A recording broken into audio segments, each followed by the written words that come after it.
Regulatory perspective in drilling focuses here on drilling fluids, how they circulate, how they support safe drilling, and how they connect directly to environmental control. The central message is that drilling mud is not simply a fluid in motion, it is a control measure for well integrity, operational efficiency, and compliance. From a regulatory viewpoint, the first question is whether the fluid system is suitable for the well conditions. That includes pressure, formation stability, hole cleaning needs, and environmental constraints. The fluid must support the drilling activity without creating avoidable risk. Poor design can affect well control, increase stuck pipe risk, or create unnecessary waste. So the regulator is not only looking at whether drilling can proceed, but whether the fluid system is part of a controlled operation. Correct. The fluid has to perform as a barrier and as an operating system. It helps manage formation pressure, supports the wellbore, and enables removal of drilled material. The circulation path is essential to that control. Fluid is pumped from surface down the center of the drill pipe toward the bit. At the bit, the fluid exits through nozzles at high velocity. That flow cools and lubricates the bit and helps remove newly drilled rock. And then the return path matters. Exactly. The fluid returns to surface through the annulus, which is the space between the drill pipe and the wellbore or casing. That upward flow carries cuttings out of the hole. Once those cuttings reach surface, they must be separated from the fluid and managed through the approved handling route. The next regulatory concern is wellbore stability. Drilling fluid density creates hydrostatic pressure, and that pressure helps balance formation pressures. If the fluid is too light, the well may be exposed to influx risk. If it is poorly designed, the wellbore may become unstable.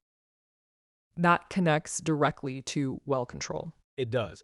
A properly designed fluid helps reduce the risk of unwanted formation fluids entering the wellbore. It also helps prevent collapse, shale instability, and formation damage. In regulatory terms, the question becomes, has the operator identified the hazard and selected a fluid program that manages it? That is a practical compliance test, not just a technical calculation. Cuttings transport is the other technical function that quickly becomes a risk issue. The fluid must lift cuttings from the bottom of the hole and carry them to surface. If cuttings remain in the wellbore, they can accumulate. That can lead to poor hole cleaning, higher torque and drag, stuck pipe, and interrupted operations. It is easy to treat cuttings transport as efficiency, but it is also prevention. Precisely. Effective hole cleaning reduces the likelihood of conditions that escalate into well control or mechanical problems. Monitoring fluid properties is therefore part of maintaining control. Viscosity, density, circulation rate, and solids management all have to support the same objective: a stable, clean, controlled wellbore. Environmental performance is equally central. Drilling creates waste streams, including drilled cuttings and excess drilling fluids. The regulatory expectation is that waste generation is minimized where practical. That starts with fluid selection, volume control, and operational discipline. And minimization does not mean compromising well control. Correct. The fluid must still meet the technical requirements of the well. The regulatory balance is to reduce environmental impact while maintaining safe drilling performance. That may involve recovering fluid for reuse, controlling losses, reducing unnecessary dilution, and separating cuttings efficiently at surface.